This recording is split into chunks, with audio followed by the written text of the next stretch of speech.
এক সময়ের প্রশস্ত নদী সংকীর্ণ হয়ে খালে পরিণত হয়েছে। পানি প্রবাহ না থাকায় জেগেছে চর। 2 তীর দখল করে নির্মাণ করা হয়েছে নানা স্থাপনা।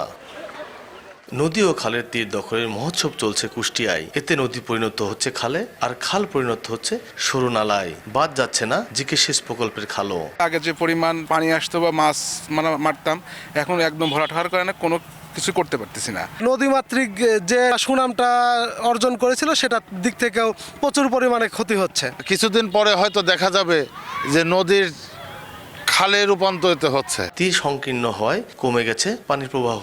এলাকাবাসী বলছেন এতে একদিকে প্রাকৃতিক পরিবেশ নষ্ট হচ্ছে, অন্যদিকে সেচ সংকট তৈরি করছে। শিগগিরই অবৈধ এসব স্থাপনা উচ্ছেদের দাবি তাদের।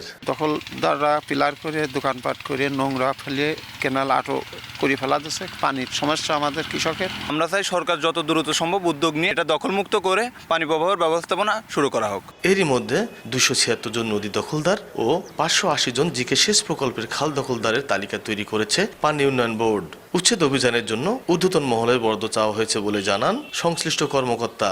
বাজেট বরাদ্দ পেলে এই উচ্ছেদ কার্যক্রম সম্প্রতি সময় শুরু করব। এছাড়া আমাদের কালীগঙ্গা যে নদী আছে সেগুলোর আমাদের অবৈধ তালিকার প্রস্তুতের কাজ চলমান রয়েছে। এই তালিকা প্রস্তুত হয়ে গেলে সেগুলো আমরা উচ্ছেদের কার্যক্রম শুরু করব। কুষ্টিয়া জেলায় পদ্মা সহ 6টি নদী রয়েছে।